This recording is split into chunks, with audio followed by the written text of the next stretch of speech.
Alright, we're recording. So first we gotta print out the image. I got it locked in.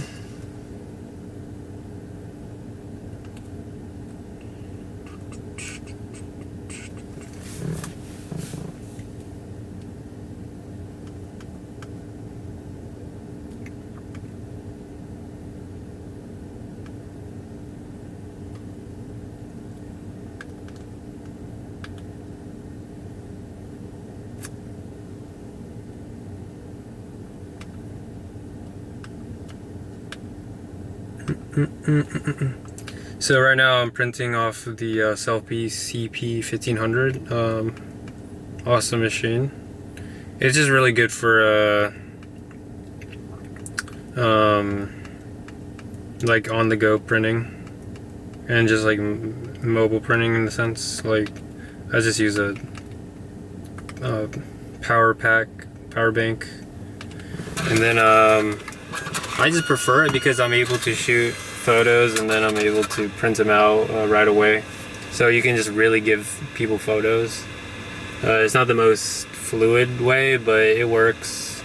You know, if somebody catches your eye or something, you know, you can hand them your photo.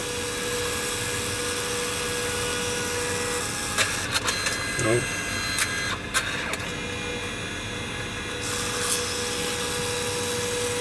I think the paper's bent. Never made that sound before. Or is this too much data on the photo? I have no idea. It might be, oh yeah, I think the photo's a little bit of bent. There's a yellow string? I didn't even notice. But yeah, this image, yeah, the paper's a little bent. But yeah, this machine is like the best. But yeah, these are the images from the a9iii that we're shooting on right now, 4K baby.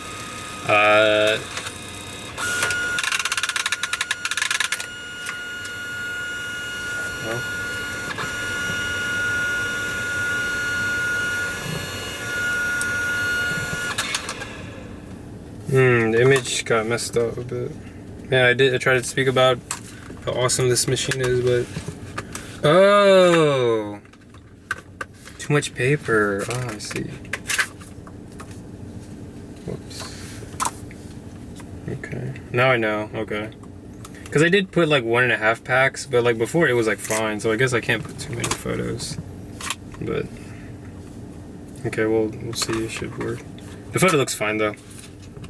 But here it looks better, of course. The edit.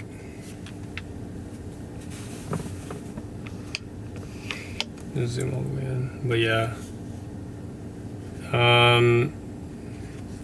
It's really good because it does capture the light. So you can see the light in the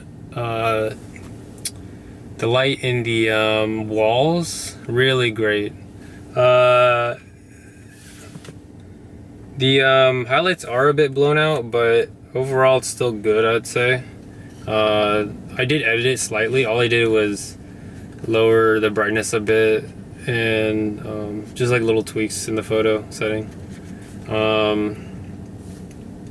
But yeah, I think this is a great photo.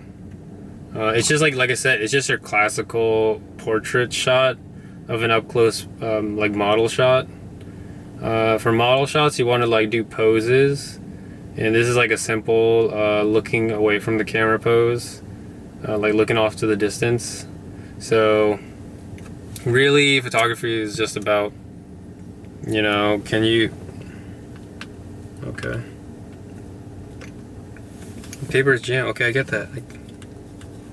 Oh, I had to turn the printer off. But yeah, photography is really about light, right? That is capturing of photons. And then how do you balance out the shadows and stuff, right? So how do you balance out the negative and the positive spaces together, right, when you capture an image? Remember, digital is just a reflection of light, while film burns it into it's capturing light and burning it into the image. You could save for digital as well because sensors get better and better, but it's like the photons, and because we're humans, it's the same thing with film. But the thing is with film is that even though we don't know what the light is, we still capture the entire spectrum. But then it gets skewed by our worldview and how a film roll is created.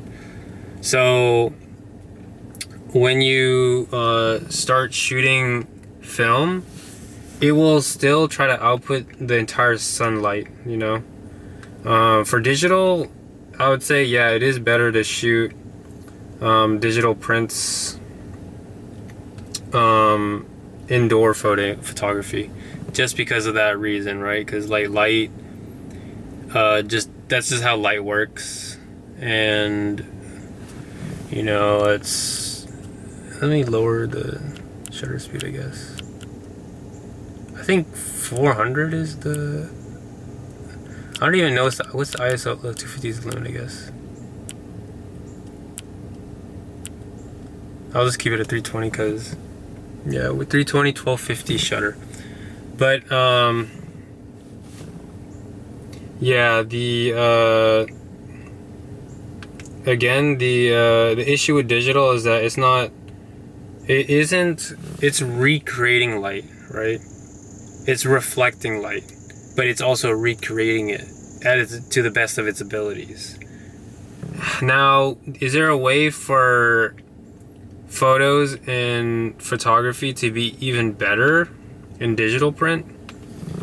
I think so. If there's some sort of way that we can fuse the digital and print together, the digital and the film together, as in, like, think of it as like a reloadable film roll, but on a massive scale for the photography of digital. I think that would be the next, after global shutter, I think that would be the next thing, because then we'll come full circle and try to, you know, truly capture light again, right? Not reflecting light, truly capturing light. But what does that mean? It means that we'll have to go back and have film, in a sense. Like, well, we're gonna have to go back to you know, trying to make it in the sand, right? And actually solidify it. So, I know that has nothing to do with 20 millimeter, but that's just like me trying to rationalize why, you know, photography is like this and that, etc. Okay, awesome. There's another photo. This is a portrait shot.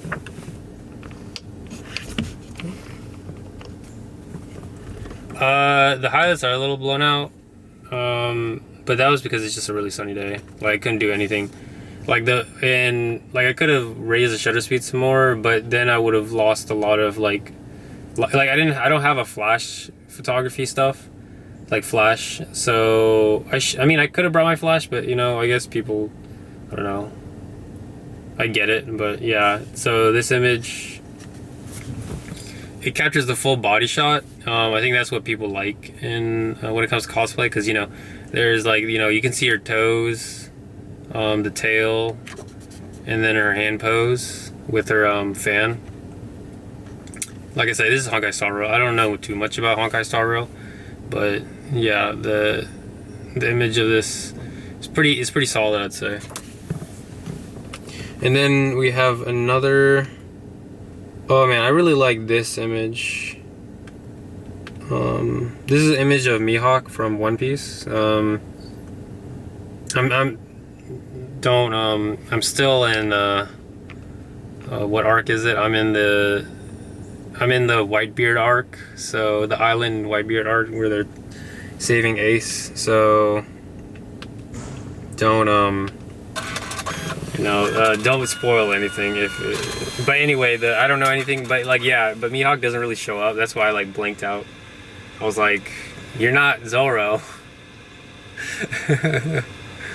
But that's just like, you know.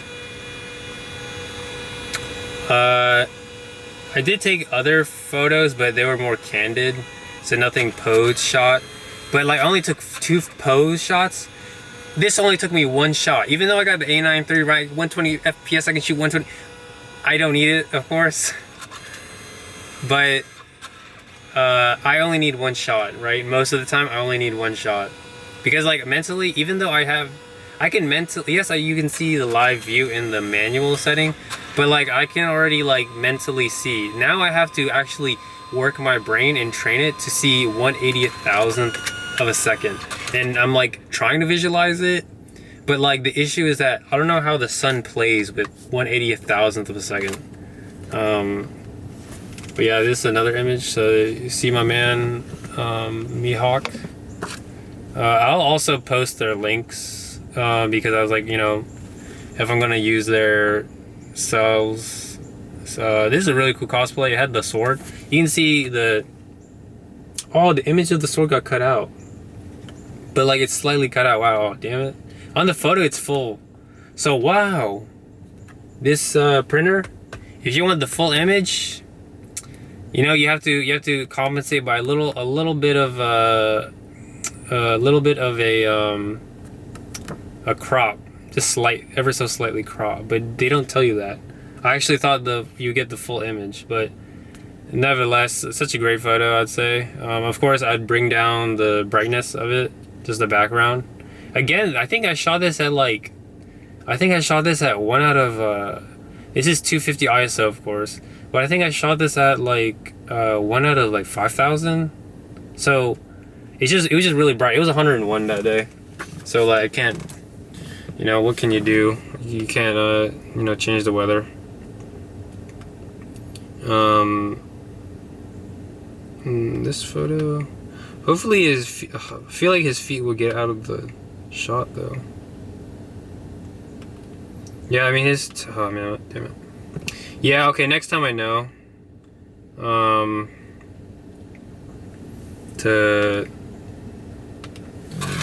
yeah, but next time I'll know to, you know, change the I'll change the framing of the shot to include a slight crop factor. That's what I like. That's the best thing about taking photos and using the wide 20mm is that you can capture the entire image. You know, you can you have so much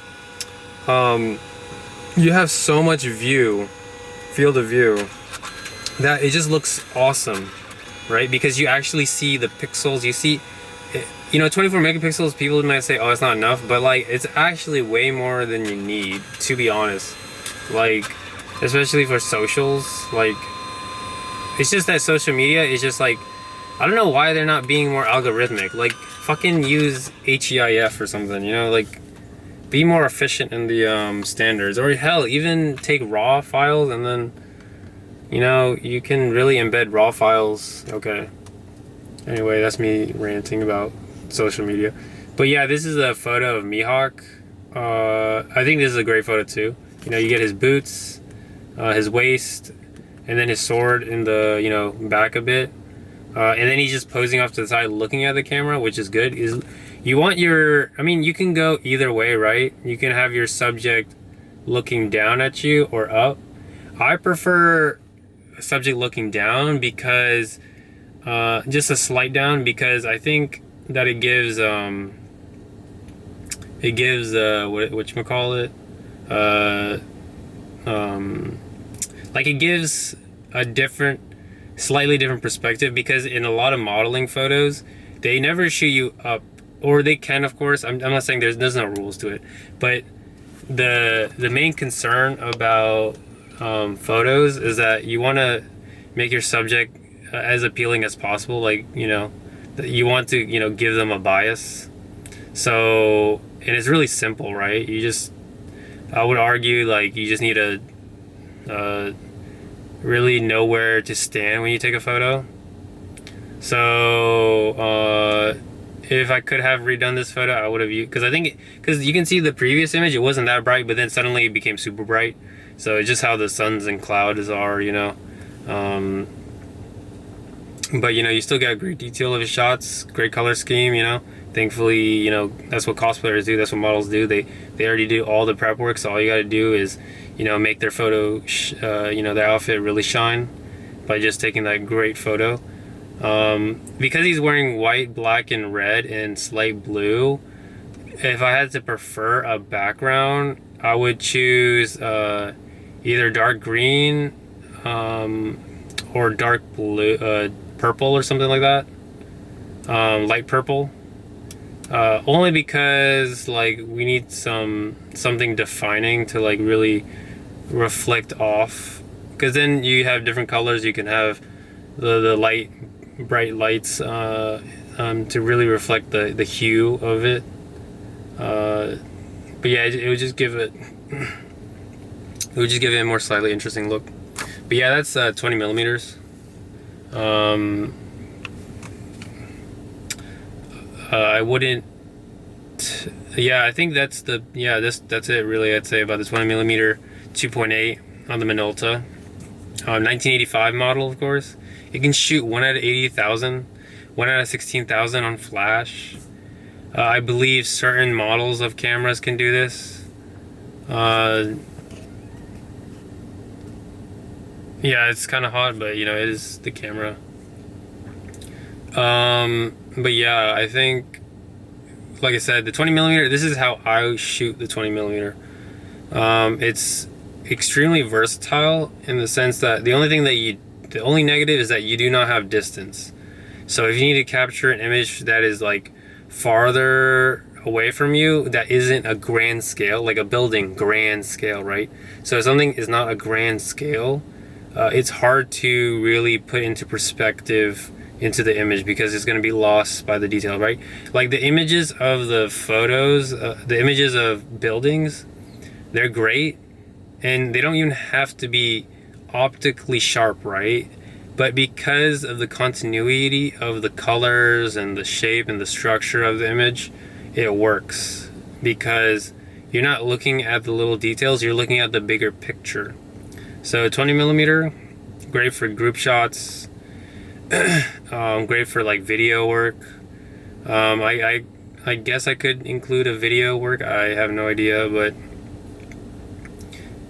yeah, that's like the main thing, right? About the 20 millimeter. It's there to really expand, you know, make it widen the field of view, so that like you have to get up close and personal, but the images look amazing, right? Because you have more pixels to look at. Think of it like that, right? Having more pixels to look at is like awesome. So if you have a really sharp lens, like, you know, this is a $145 Minolta lens, you know, and I think that the images look good, and they do give a slight look to it, because you got to remember that this 1985 lens was made for film, right? Now, did we know about digital? Yes, we did, because TVs and stuff. So who knows if they already were like thinking like, oh, we got to make it, you know, because they didn't. This Minolta lens did not become obsolete. It's still usable. Will it autofocus in video? No, I have to manually focus, just like the a9iii. I still have to manually focus. So yeah, but that's just like how it is, you know. Like I can't do anything about that other than bitch and complain about it. But yeah, awesome little machine. Of a lens, you know, and then just, you know, like I said, use that 20 millimeter and just start shooting. I haven't used this for astrophotography yet because the weather hasn't been in my favor. So yes, you have to take my word on it.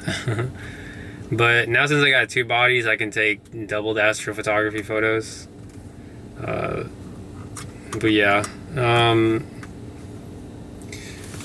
but yeah, thank you for, you know, tuning in to another episode of you know, reviewing out the Tesla, shooting out the Tesla. If you do like my video, you know, subscribe. Not asking you, telling you, because if you're watching this long, that mean you find it interesting to watch my video. Give it a like, you know, comment about anything, you know, comment about the constructive criticism, right? Because I can take hits, okay? I don't give a shit what people say about my photos. I just want some constructive criticism that at least has some basis of knowledge, or at least difference of style. Like, at least give me something to work with in the sense of criticism. Like, oh, you could have taken that with a 61 megapixel camera. It would have been way better with a 20 millimeter. Like, yes, it could be, but rolling shutter. And like I said, I shot this over 8,000th of a second. Like, trust me, it captures light much differently, right? It doesn't miss the light anymore. The light beams are taken accounted of. And like I said before, the only thing missing now is like some disposable film thing that you could put into the, maybe you only put it in when you want the real cool shots, right? You want the real money making shots, right? That you want to reprint, that you could make it to the grand scale of a building size, right? Only film can do that still, because you're not missing pieces of light. You know, you get the whole continuity of a spectrum.